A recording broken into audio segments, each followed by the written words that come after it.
시청자 여러분 안녕하십니까? BOA 뉴스투데이 시작합니다. 도널드 트럼프 대통령과 조 바이든 전 부통령이 22일 밤 테네시주 내슈빌 벨몬트 대학에서 열린 마지막 대선 후보 TV 토론에서 북한 문제를 놓고 약 4분간 공방을 벌였습니다. 트럼프 대통령은 김정은 국무위원장과 좋은 관계를 갖고 있다는 점을 거듭 강조하면서 전임 오바마 행정부가 북한과의 전쟁을 암시했지만 결과적으로 자신은 전쟁을 피했다고 밝혔습니다. 바이든 전 부통령은 김정은 위원장을 폭력배라고 부르며 북한은 그 어느 때보다 더 쉽게 미 본토에 도달할 수 있는 더 역량을 갖춘 미사일을 보유하고 있다고 반박했으며 핵 역량을 축소할 것이라는 데 동의하는 조건으로 김정은 위원장을 만날 수 있다고 말했습니다. 이에 대해 에반스 리비어 전 국무부 동아태 담당 수석 부차관보는 BOA에 TV 토론을 통해 두 후보 간의 본질적 차이가 더 명확해졌다며 트럼프 대통령이 성공을 재는 잣대는 김정은과 좋은 관계를 맺고 전쟁이 일어나지 않았다는 데 있으며 바이든 후보는 북한과 공허한 외교를 추진할 의향이 없다는 것을 분명히 했다고 말했습니다. 로버트 갈루치 전 국무부 북핵 특사는 두 후보가 외교를 통해 기대할 수 있는 성과와 무엇이 성공이고 실패인지에 대해 해석의 차이를 보였다고 평가했습니다. 전문가들은 트럼프 대통령이 당선될 경우 기존 대북 정책을 대체로 이어갈 것이며 바이든 전 부통령이 당선될 경우 실무 외교와 동맹을 중시하는 전통적인 접근법을 취할 것으로 전망했습니다. 국제자금세탁방지기구가 북한 등 제재 대상국들의 핵무기와 생화학 무기의 개발과 생산을 위해 자금을 조달하는 행위, 즉 확산 금융활동을 차단하기 위한 대응책을 강화했다고 밝혔습니다. 또 북한을 자금 세탁과 테러, 확산 금융의 국제기준 이행에 있어 고위험 국가로 재지정했습니다. 지다겸 기자가 보도합니다.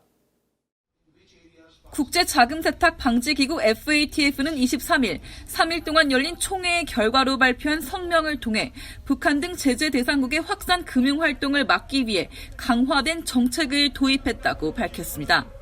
국제자금세탁방지기구는 이에 따라 각국 정부와 민간 부문은 확산 금융과 연관된 정밀 금융 제재의 잠재적 위반이나 미이행 또는 회피와 관련해 직면한 위험 정도를 식별 평가하고 이런 위험을 완화하기 위한 조치를 취해야 한다고 설명했습니다. 확산 금융은 핵 생화학 무기 개발과 생산, 획득 등에 사용되는 자금이나 금융 서비스 제공 행위로 정밀 금융 제재는 제재 대상인 개인과 단체들의 이익을 목적으로 자금이나 자산이 직간접적으로 활용되는 것을 막기 위해 자산을 동결하고 거래를 금지한 조치입니다. 국제자금세탁방지기구는 이러한 조치들을 채택함으로써 국제평화와 안보에 심각한 위협이 되고 있는 대량살상무기 WMD 확산 금융에 대한 전 세계적 대응을 대폭 강화했다고 강조했습니다. 구체적으로 불법 금융 행위를 위해 각국이 이행해야 할 조치를 제시한 관련 권고 기준뿐 아니라 이행 의무에 구속력이 있는 국제기준 개정안이 채택됐는데 마커스 플레이어 국제자금세탁방지기구 의장은 기자회견을 통해 이번 조치의 중요성을 강조했습니다. 플레이어 의장은 특히 북한을 확산 금융활동을 진행하는 주요 국가로 명시하면서 북한이 제재 회피수법을 고도화시키는 가운데 국제사회도 이에 대한 대응을 해야 한다고 지적했습니다. These changes are about preventing the breach or evasion of targeted financial sanctions listed under the UN Security Council resolutions. Countries such as North Korea and their networks have got smarter at evading sanctions. We need to be smarter too. 플레이어 의장은 그러면서 이번 조치를 통해 제재 대상자들의 국제 금융망 접근과 이들이 핵무기나 생화학 무기 등 대량 살상 무기 생산에 필요한 자금을 획득하는 것을 막는 것이 주요 목표라고 설명했습니다. 플레이어 의장은 이번 조치가 북한에 미치는 구체적 의미를 묻는 VOA 질문에는 각국 정부와 금융기관은 제재 회피에 관해 직면한 위험을 더 잘 이해하게 될 것이며 또 이들이 북한이 실행하는 확산 금융활동에 대항한 투쟁에서 더 나은 대비태세를 갖추는 결과로 이어질 것이라고 평가했습니다. 플레이어 FATF 의장은 이어 이번 총회의 결과로 북한과 이란을 자금 세탁과 테러 확산 금융의 국제기준 이행에 있어 중대한 전략적 결함이 있는 고위험 국가로 재지정했다고 밝혔습니다. 이에 따라 각국은 강화된 주의 의무를 이행하고 북한이 이야기하는 자금 세탁 테러 확산 금융 위험으로부터 국제 금융망을 보호하기 위한 대응 조치를 취해야 한다고 강조했습니다. VA 뉴스 지다겸입니다. 북한과 중국의 올해 9월까지 무역액 규모가 지난해에 비해 약 73%나 급감한 것으로 나타났습니다. 신종 코로나 바이러스로 국경 봉쇄가 지속되는 상황에서 잠시 상승 곡선을 그렸던 북중 무역액은 3개월 연속 감소세를 이어가면서 북한 경제의 부담은 더 가중될 전망입니다. 김시영 기자가 보도합니다. 중국 해관총서가 23일 공개한 무역 통계 자료에 따르면 북한과 중국은 올해 1월부터 9월 사이 총 5억 3,117만 달러어치의 물품을 거래했습니다. 이 중 북한의 대중국 수입이 4억 8,732만 달러, 수출액은 4,385만 달러입니다. 전체적인 북중 무역 상황으로 보면 지난해 같은 기간 19억 5,587만 달러에 비해 72.8%나 줄어든 것입니다. 북한은 올해 초 신종 코로나 바이러스 사태로 국경을 봉쇄하고 계속 유지하면서 북중 무역액은 사실상 역대 최저 수준으로 크게 떨어졌습니다. 북중 무역액이 3개월 연속 감소세를 이어가는 점도 주목되는 부분입니다. 지난 9월 한 달 북한과 중국의 무역 총액은 2,081만 8천 달러로 전달보다 19% 줄어든 수준입니다.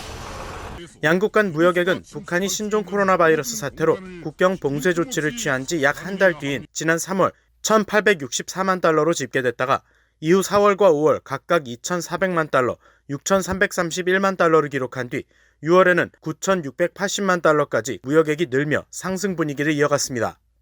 그러나 7월에 7,084만 달러로 내려갔고 8월에는 더 큰 폭으로 떨어져 2,583만 달러까지 떨어졌는데 이번에는 이마저도 무너지면서 지난 4월의 무역액보다도 낮아진 상황입니다.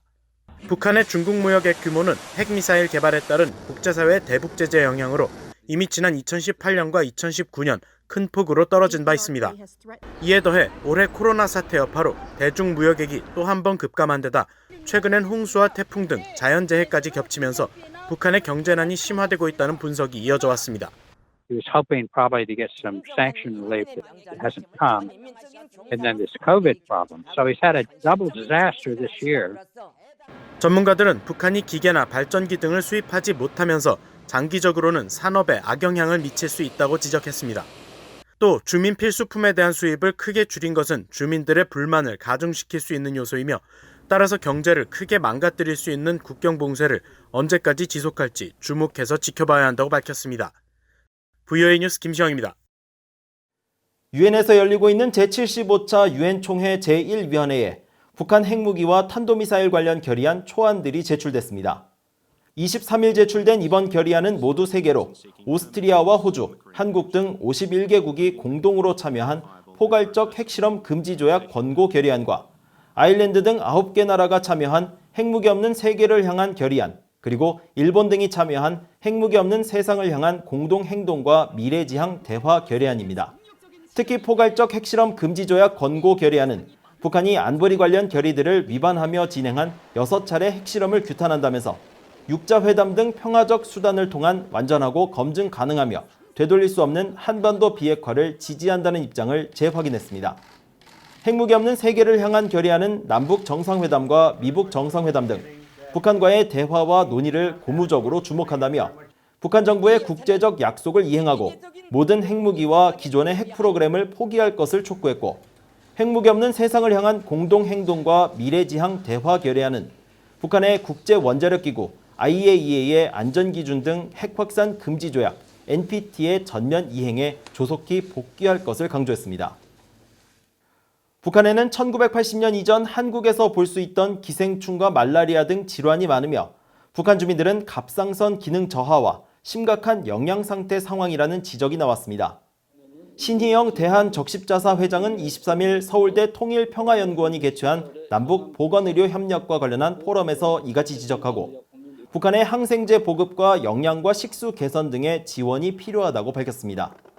신 회장은 그러면서 인도적 지원이라는 표현이 북한의 자존감을 해칠 수 있다며 한국과 북한이 1대1 파트너로 공동 연구 개발을 하는 방식으로 보건 분야에서 협력할 수 있다고 말했습니다.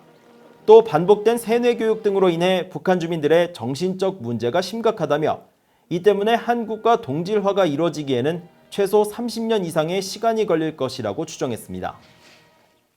이상으로 VOA 뉴스투데이를 마칩니다. 시청해주신 여러분 고맙습니다.